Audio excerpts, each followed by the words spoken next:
Hey guys, welcome back to Bible Fun with the Nuns. Today we're studying 2 Samuel chapter 10. Let's get started. Okay. When you read through this chapter, here's what is most noticeable to me. This is one of those stories where when you read it, it's just an event in David's life, but we're able to pull out some really simple details and apply it to our lives. As followers of the way, we want to follow the way of Jesus. And so we want to think the way Jesus thought. We want to live the way Jesus lived, talk the way he talked, love the way he loved, love the things that he loved. We want to do what Jesus would do if he were in our shoes. Sometimes when we read through the Bible, we can get glimpses of that in people's lives, and we learn how to follow Jesus by watching them. Other times, we learn how to follow Jesus by doing the opposite of what some of these people do. So, this is a story about David's life. Now, here's what you need to know.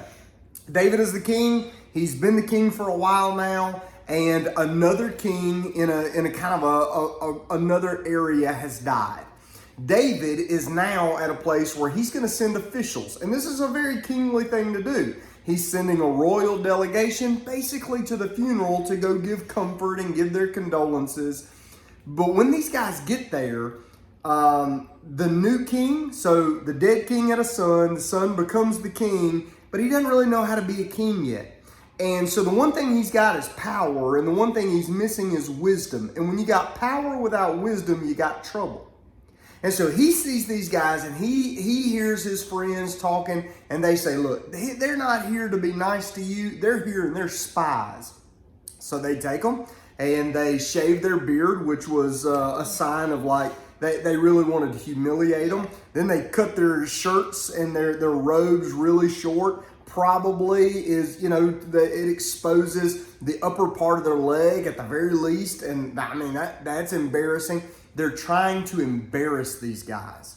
And so this is a classic case of, whenever I read through this story, this is a classic case of, please just don't judge a book by its cover. Okay? So look at things and think before you act. Now here's what I'm going to do. I'm going to confess something first. So toward the end of the story is David's general, and his name is Joab. Now, Joab is in a lot of stories, and here's where I'm going to confess something to you. I don't like Joab. I think Joab is a scoundrel. He is bad. He is mean. He murders people all throughout these stories, but he's kind of a mess. Because on one side, the good side of Joab is he is fiercely loyal to David. The other side is he's a terrible person in most of these stories that we read. Like, he's a bad guy. But I want you to listen. Here's what I'm convicted over. I'm reading this story and I go, look, we're all more complex than we give each other credit for. Because I don't like Joab, but then I read what Joab says when he goes to battle. In verse 11, he's talking about if the people are too strong, then I'll come help you. Verse 12, he says, but be of good courage and let us be strong for our people and for the cities of our God. And may the Lord do what is good in his sight. Let me tell you something.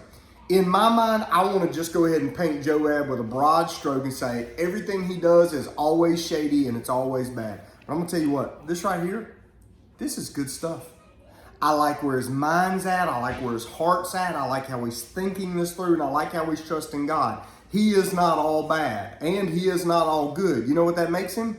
That makes him just like us. Yeah, human. It makes him human. And so I cannot judge Joab. Like, I can't judge him with a broad stroke. And if I do, then I'm being as unwise as this king is. So this king sees these guys, and his advisors convince him that they're spies. But were they spies? No. And so, but he listens to his advisors. Now here's something interesting. David has a grandson eventually. So David has a son named Solomon. Solomon has a son named Rehoboam. When Rehoboam becomes king in Solomon's place, when Solomon dies, Rehoboam also has a group of friends and advisors. When he's young and he doesn't know how to act as a king, they give him bad advice. He follows their advice. So look, this is not just a problem for people outside the kingdom of God. It's a problem for all of us, okay? Don't judge a book by its cover. Be wise, especially when you have a little power. Be wise in how you use that power. So these guys come along. They are extremely embarrassed. David gets angry and it starts war. My man John had about the best takeaway from this whole passage. John, give us the big stroke, what we learn from this. So my takeaway is pretty simple, but sometimes sorry can solve a lot of things. Like, I don't know, maybe you accidentally hit your friend with the ball or something when you were playing like sports. Yeah, you can say sorry, and then if your friend is in a forgiving mood, then yeah, he'll forgive you. I like it. Okay, so let's go back over that. Say the big picture again, and we're going to show where that fits in. What's the big picture? Sorry can solve most everything. Sometimes sorry can solve a lot, is what you originally said, and I like that. Listen, adults, write this down. Sometimes saying I'm sorry can fix a lot. That was John's takeaway for the day, and I went, good grief, let me write that down. Why? Do you remember what happened to this king whenever he really embarrassed David's servants and he figured out David really was trying to be a nice guy? What he did was he went and hired a bunch of other soldiers to prepare for war. You know what he could have just done? Been humble and said, I have made a terrible mistake. Please forgive me. Now, we don't know what would have happened there. We don't know how that would have turned out. And here's why we don't know. Because he wasn't smart enough just to say 2 words. I'm what? Sorry. Sorry. Is there somebody in your life you need to look at and just say, I'm sorry? And maybe save yourself a whole lot of heartache and a whole lot of trouble, because sometimes sorry can fix a lot. That's the big takeaway. So listen, be humble.